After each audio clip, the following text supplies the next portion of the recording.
team, j'espère que vous allez bien. On se retrouve aujourd'hui pour la deuxième vidéo du module 2. Et dans cette vidéo, on va voir le Present Perfect Simple. Donc vous inquiétez pas, je sais que comme ça fait un petit peu peur, mais en réalité c'est très simple. Alors, premièrement, on va voir du coup la formation, donc comment on construit une phrase avec le Present Perfect Simple. Et ensuite, on va voir quand est-ce qu'on l'utilise. Alors, la première chose que vous devez savoir, c'est que l'équivalence du Present Perfect Simple en français, c'est le passé composé. Donc, la composition d'une phrase au passé composé sera exactement la même au Present Perfect Simple. Alors, donc, premièrement, on va voir la formation. Alors, c'est très simple. On prend le sujet, le verbe have, conjugué en fonction du sujet, et le participe passé du verbe. Donc, je vous donne un exemple. Donc là, j'ai pris le sujet he, le verbe have que je conjugue en fonction du sujet, donc qui nous donne he has, et le participe passé du verbe. Donc là, en l'occurrence, j'ai choisi le verbe watch, et le verbe watch au participe passé qui nous donne watched. Une chose qu'il faut absolument retenir pour le participe passé. Les verbes au passé qui finissent en ed auront un participe passé en ed également. D'accord? Donc ça sera pour tous les verbes réguliers qui finissent en ed au passé. Ensuite, on va voir du coup le participe passé irrégulier. Donc c'est très simple. J'ai repris exactement le même tableau que je vous avais donné sur ma leçon dans le module 1 sur le simple past. Et j'ai juste rajouté une colonne avec le past participle, donc le participe passé. D'accord? Parce que tous les verbes irréguliers au passé sont les mêmes verbes irréguliers au participe passé. D'accord? Au participe passé, il n'y a pas de nouveaux verbes irréguliers. Donc tous les verbes qui finissent en ed au passé finiront en ed au participe passé. Et tous les verbes irréguliers au passé seront également des verbes irréguliers au participe passé. Donc ça, c'est des verbes absolument qu'il faut absolument apprendre par cœur. D'accord? Donc j'ai repris le même tableau et j'ai juste rajouté une colonne, le participe passé. Donc vous allez retrouver ce même tableau en pièce jointe que vous pouvez télécharger et qu'il faut que vous appreniez par cœur.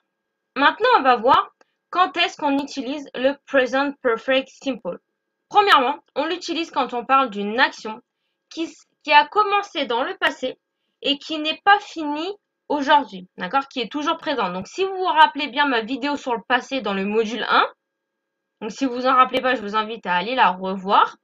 Donc, on parle au passé quand une action a commencé dans le passé et s'est terminée dans le passé. Et là, on parle au Present Perfect Simple quand une action a commencé dans le passé et est toujours d'actualité aujourd'hui. Je sais que là, ça peut paraître un petit peu compliqué. Voilà, vous allez vous dire oui, mais il va falloir que je réfléchisse tout ça pour voir quel temps. Mais vous allez voir qu'au fur et à mesure du temps, ça va devenir tout naturellement. Vous inquiétez pas. Alors, donc, je vais vous donner des exemples pour que ce soit un petit peu plus clair. Alors, premier exemple, I have played football, qui veut dire je joue au foot. Donc là, on regarde d'abord la formation de la phrase. Donc, j'ai bien mon sujet. J'ai bien mon verbe have conjugué en fonction de mon sujet. Et j'ai bien mon verbe play conjugué au participe passé. Donc, played. I have played football, qui veut dire que dans le passé, j'ai joué au foot. Et aujourd'hui, je joue toujours au foot. Deuxième exemple, they have known him for 3 years. Ils le connaissent depuis 3 ans. Donc là, c'est pareil. J'ai mon sujet, mon verbe have conjugué en fonction de mon sujet et le verbe know au participe passé qui devient known. D'accord? Et donc, ils le connaissent depuis 3 ans. Donc, ça fait 3 ans qu'ils le connaissent. Donc, l'action a commencé dans le passé. Ils l'ont connu il y a 3 ans. 3 ans dans le passé. Et ils le connaissent toujours aujourd'hui. Donc, on utilise le Present Perfect Simple. Ensuite, on utilise le Present Perfect Simple quand on ne se rappelle pas quand l'action s'est passée. Donc là, c'est pareil. Par rapport au passé, le passé, on sait exactement quand est-ce que l'action s'est passée. Et le Present Perfect Simple, on ne sait pas quand l'action s'est passée. Premier exemple, we have been to Mexico. Nous avons été au Mexique. Donc là, je sais que nous avons été au Mexique, mais je ne me rappelle plus quand on y était exactement. Tant qu'il n'y a pas d'indication de temps, on utilise le present perfect simple. Si j'avais voulu utiliser le passé, j'aurais dit tout simplement We went to Mexico 2 weeks ago. Là, je sais quand est-ce qu'on est allé au Mexique, c'était il y a 2 semaines, donc j'utilise le passé. Là, je ne sais plus quand est-ce qu'on y allait, donc j'utilise le present perfect simple. We have been to Mexico. Deuxième exemple, You have eaten all the cake. Tu as mangé tout le gâteau. Voilà, j'ai fait une petite faute là, j'ai oublié l'accent. Mais bon, vous avez compris, tu as mangé tout le gâteau. Donc là, c'est pareil, tu as mangé tous les gâteaux, mais je ne sais pas quand est-ce que tu l'as mangé. Je ne sais pas si c'est ce matin, si c'est hier ou si c'était la semaine dernière. D'accord? Donc j'utilise le present perfect simple. Ensuite, on parle du coup au present perfect simple quand on parle d'une expérience en général. D'accord? He has been to Brazil. Il a été au Brésil. Donc là, c'est une expérience. Il a été au Brésil. C'est une expérience qu'il a vécue dans sa vie. Donc, on utilise le present perfect simple. Ensuite, she hasn't done skydiving.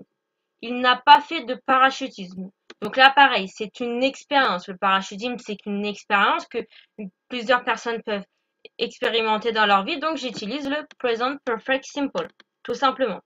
Et pour finir, le present perfect simple est utilisé avec certains adverbes. D'accord?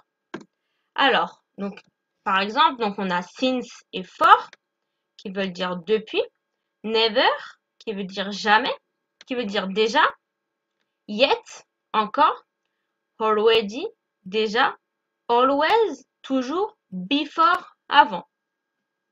Donc, à chaque fois que vous allez voir ces adverbes, il va falloir utiliser le present perfect simple.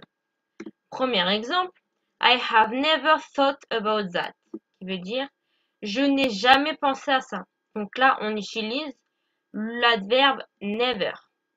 Donc j'utilise le present perfect simple. We have already told you that.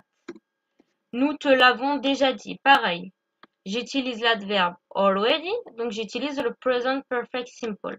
Pour ce dernier exemple, il n'y a pas de règle spécifique à comprendre. Il faut juste retenir que quand vous utilisez ces adverbes, il faut utiliser le present perfect simple, d'accord? Il n'y a pas d'exemple, il n'y a pas de règle concrète qui explique le pourquoi du comment. C'est juste quelque chose qu'il faut savoir. Quand vous utilisez une phrase où vous utilisez donc since, for, never, ever, yet, already, always, before, vous devez utiliser le present perfect simple. Ça, c'est quelque chose qu'il faut aussi apprendre par cœur. Et vous inquiétez pas, ces adverbes-là, on va en reparler. C'est pour ça que là, je m'y attarde pas trop parce qu'on va en reparler dans des prochaines vidéos. Donc voilà, on va en parler. Donc quand est-ce qu'on les utilise? Par exemple, la différence qu'il y a entre since et for, parce que les deux veulent dire depuis. Donc quand est-ce qu'on utilise l'un, quand est-ce qu'on utilise l'autre. Et voilà, donc on va parler des autres adverbes plus en profondeur dans d'autres vidéos. C'est pour ça que je m'y attarde pas trop là parce que cette vidéo, c'est vraiment spécialisé sur le present perfect simple. Donc j'ai pas envie de trop vous embrouiller la tête. Donc voilà. Vous inquiétez pas pour les adverbes, on va les revoir plus tard. Donc là, la seule chose qu'il faut que vous reteniez, c'est que avec tous ces adverbes-là, quand vous avez ces adverbes-là dans une phrase, il faut que vous utilisez le present perfect simple. Et voilà, du coup, c'est tout pour cette vidéo. Petit rappel de fin, on utilise le present perfect simple quand on parle d'une action qui a commencé dans le passé et qui n'est toujours pas finie à l'heure actuelle.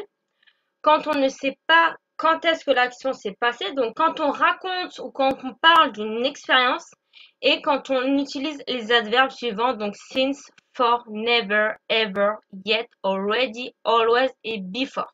Et voilà, c'est tout pour cette petite vidéo sur le present perfect simple. Donc comme vous voyez, c'était pas si compliqué que ça. Je vous laisse faire les exercices et on se dit à demain pour la prochaine vidéo. Ciao, ciao!